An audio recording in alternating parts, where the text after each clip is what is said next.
நண்பர்களே, இந்த கதை ஒரு இந்திய இளைஞனை பற்றியது. பணம் சம்பாதித்து தன் குடும்பத்தின் பொருளாதார நிலையை சரிசெய்ய சவுதி அரேபியாவுக்கு வேலைக்கு செல்கிறான். அங்கே ஒரு மிகப்பெரிய பணக்கார ஷேக்கின் வீட்டில் வேலை கிடைக்கிறது. ஷேக்கின் வீடு ரொம்ப பெரியது. ஏராளமான வேலைக்காரர்கள், பெரிய பெரிய கார்கள் எல்லாமே இருந்தது. அதே வீட்டில் இந்த இளைஞனும் வேலை செய்ய ஆரம்பித்தான். ஷேக் அவனுக்கு வெளியே ஒரு சின்ன அறை கொடுத்தார். பகலில் நேர்மையாக வேலை செய்வான், இரவில் தன் அறையில் ஓய்வெடுப்பான். எல்லாம் நன்றாகவே நடந்து கொண்டிருந்தது. ஆனால் ஒரு நாள் கதை விசித்திரமாக திரும்பியது. ஷேக்கின் இரண்டாவது மனைவி ஜாரா, ரொம்ப அழகு, ரகசியமான குணம் கொண்ட பெண், அந்த வேலைக்காரனிடம் கவனம் செலுத்த ஆரம்பித்தாள். அவன் வேலை செய்யும் போதெல்லாம் பார்த்து கொண்டிருப்பாள். மெதுவாக பேச்சு ஆரம்பித்தாள். அவன் வேலையை பாராட்டி மெதுவாக அவனை விரும்ப ஆரம்பித்தாள். வேலைக்காரனுக்கு இதெல்லாம் விசித்திரமாகத்தான் தோன்றியது. ஆனால் எஜமானை மதிக்கிறவன் என்பதால் எதுவும் சொல்லவில்லை. ஒரு நாள் ஷேக் ஏதோ வேலைக்காக வெளியே போனார். ஷேக்கின் மனைவி மற்ற வேலைக்காரர்களுக்கு சீக்கிரமே விடுமுறை கொடுத்து அனுப்பிவிட்டாள். வீட்டில் இருவர் மட்டுமே மீதமானார்கள், ஷேக்கின் மனைவியும் அந்த வேலைக்காரனும். இரவு திடீரென எஜமானி அவனை தன் அறைக்கு அழைத்தாள். பயத்துடன் போய், எஜமானி, என்னை அழைத்தீர்களா என்று கேட்டான். அவள் சிரித்தபடி, ஆமாம், உன்னுடன் சில முக்கியமான விஷயங்கள் பேச வேண்டும் என்றாள். சற்று நேரம் அமைதியாக இருந்துவிட்டு, நீ வேறு மற்ற வேலைக்காரர்களைப் போல் இல்லை, உன்னில் நேர்மை இருக்கிறது, ரொம்ப கஷ்டப்பட்டு வேலை செய்கிறாய், உன் மீது நம்பிக்கை இருக்கிறது என்றாள். இளைஞனுக்கு என்ன நடக்கிறது என்று புரியவில்லை. ஏதோ சொல்லப் போகிறாள் என்று இருக்கும்போதே ஏன் என்று தெரியவில்லை. ஆனால் உன்னை விரும்புகிறேன் என்றாள். இதை கேட்டு இளைஞன் அதிர்ச்சியடைந்தான். அறையில் அமைதி நிரம்பியது.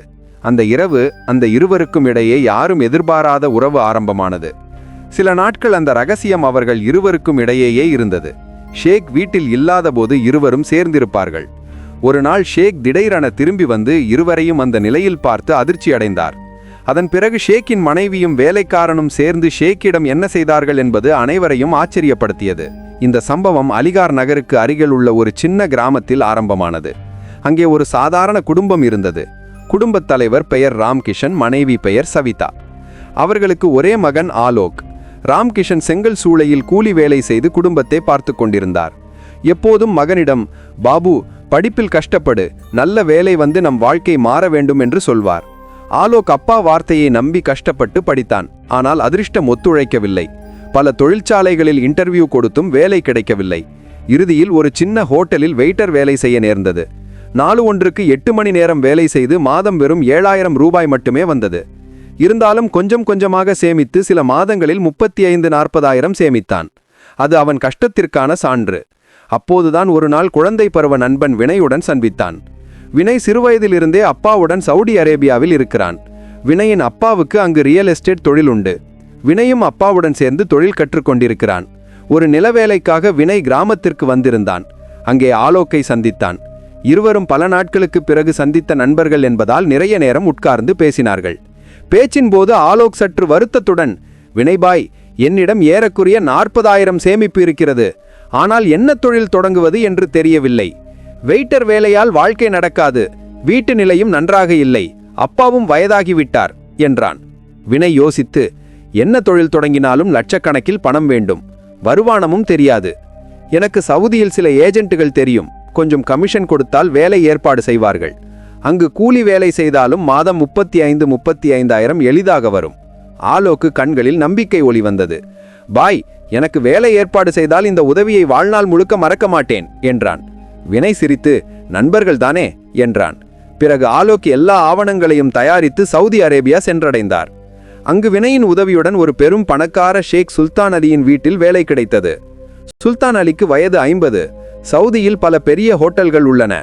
ரொம்ப கடினமான மனிதர். ஆனால் கஷ்டப்படுபவர்களை மதிப்பார். முதலில் ஆலோக்குக்கு தோட்ட வேலை கொடுத்தார்கள். 2 மாதங்கள் ஒரு தவறு கூட இல்லாமல் வேலை செய்தான். ஷேக் அவன் நேர்மைக்கும் மெச்சினார். ஒரு நாள் பழைய டிரைவர் விடுமுறையில் சென்றதால் ஆலோக், சாப், வேண்டுமானால் சில நாட்களுக்கு நானே கார் ஓட்டலாம் என்றான். ஷேக் ஒப்புக்கொண்டு டிரைவர் வேலை கொடுத்தார். சம்பளமும் அதிகம், மாதம் 35-40,000. ஆலோக்குக்கு ஓட்டுவது பிடிக்கும் என்பதால் அந்த வேலை வரம் போல இருந்தது. அதன் பிறகு அவன் ஷேக்கின் வீட்டுக்கு வெளியே சின்ன அறையில் தங்க ஆரம்பித்தான். 5-6 மாதங்கள் கடந்தன. ஆலோக் புதிய வாழ்க்கையில் பழகிவிட்டான். ஒரு நாள் ஷேக் குடும்பத்தை பற்றி ஆச்சரியமான விஷயம் தெரிந்தது. சுல்தான் அலிக்கு ஒரு மனைவி இல்லை, 2 மனைவிகள். முதல் மனைவி சலிமா, வயது 45, 15-16 வயது மகன் உண்டு. இரண்டாவது மனைவி ஜாரா, வயது 20, அழகிய இளம்பெண். ஷேக் அவளை தனி வீட்டில் வைத்திருந்தார். ஜாரா ஷேக்கை விட 30 வயது இளையவள். இதை தெரிந்த ஆலோக் அதிர்ச்சி அடைந்தான். இந்த வீட்டின் பின்னால் ஏதோ ரகசியம் இருக்கிறது என்று சந்தேகம் வந்தது. ஒரு நாள் ஷேக் கோபமாக, என் இரண்டாவது மனைவி ஜாராவை பற்றி என் முதல் மனைவி சலிமாவிடமோ மகனிடமோ ஒரு வார்த்தை கூட பேசினால் உனக்கு நல்லதல்ல, வேலை போகும், சவுதியில் எங்கும் வேலை கிடைக்காது என்று எச்சரித்தான்.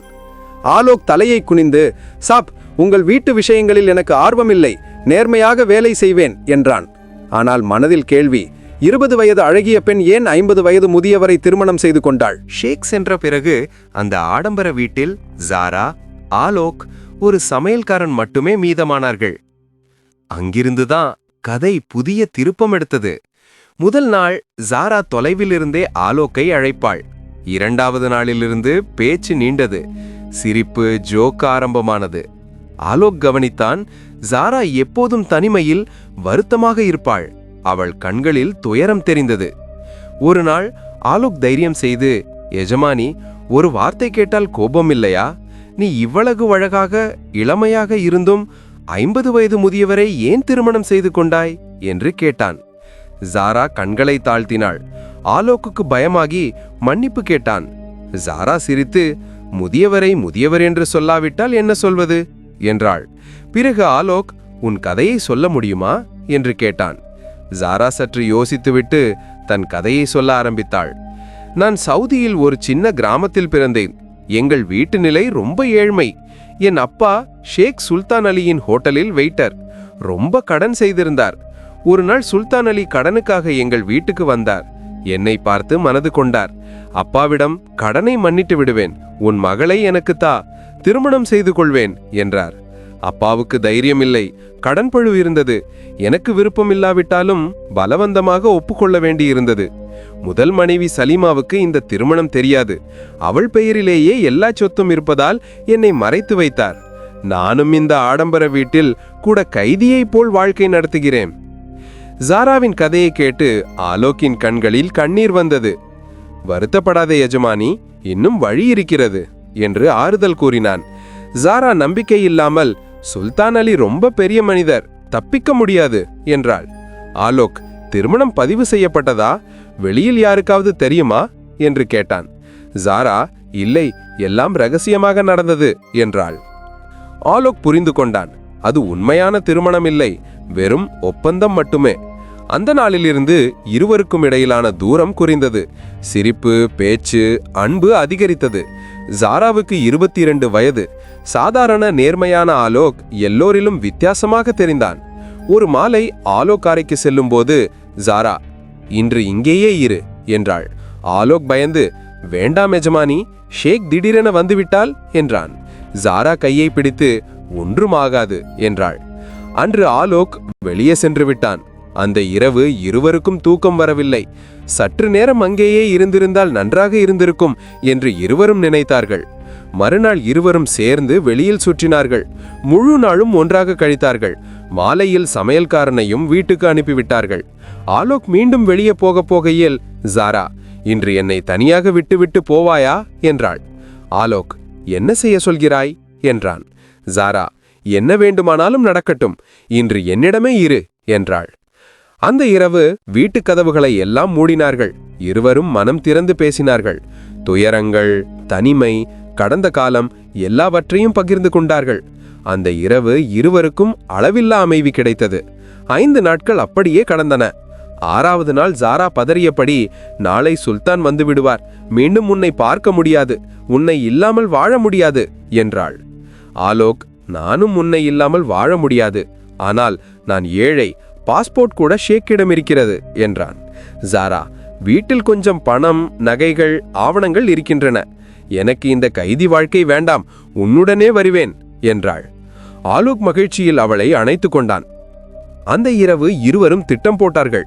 எல்லா பணம், நகைகள், ஆவணங்களையும் எடுத்துக்கொண்டு இந்தியாவுக்கு போய்விட தயாரானார்கள். ஜாரா ஒரு கடிதமும் எழுதி வைத்தாள். என் சொந்த விருப்பத்துடன் ஆலோக்குடன் இந்தியா செல்கிறேன். என்னை தேடாதீர்கள். எங்கள் திருமணம் பதிவு செய்யப்படவில்லை. சட்டப்படி செல்லாது. ஏதாவது செய்தால் உங்கள் மீது வழக்கு போடுவேன் என்று எழுதினாள். சுல்தான் வீட்டுக்கு வந்தபோது இருவரும் இல்லை. போன்கள் சுவிட்ச் ஆஃப். வீட்டில் பணம், நகைகள் இல்லை. கடிதத்தை படித்து சுல்தான் தரையில் சரிந்தார். எதுவும் செய்ய முடியவில்லை. போலீசுக்கு போனால் முதல் மனைவிக்கு தெரிந்துவிடும் என்று பயந்து அமைதியாக இருந்தார். ஆலோக் ஜாரா இந்தியா வந்தடைந்தார்கள். சட்டப்படி திருமணம் செய்து கொண்டார்கள். ஜாரா கொண்டு வந்த பணத்தில் ஆலோக் சின்ன தொழில் தொடங்கினான். நல்ல வீடு வாங்கினான். பெட்ரோவை அழைத்து வந்தான். 2 வருஷத்தில் ஜாராவுக்கு இரட்டை குழந்தைகள் பிறந்தன. இப்போது குடும்பம் சந்தோஷமாக இருக்கிறது. அனைவருக்கும் இதுதான் ஆலோக் ஜாராவின் காதல் கதை. காதல் பணக்காரன் ஏழை வித்தியாசம் பார்ப்பதில்லை. உண்மையான இதயத்தை மட்டுமே தேடும். கதை பிடித்திருந்தால் லைக், காமெண்ட் செய்யுங்கள். சேனலை சப்ஸ்கிரைப் செய்து பெல் ஐகானை அழுத்துங்கள்.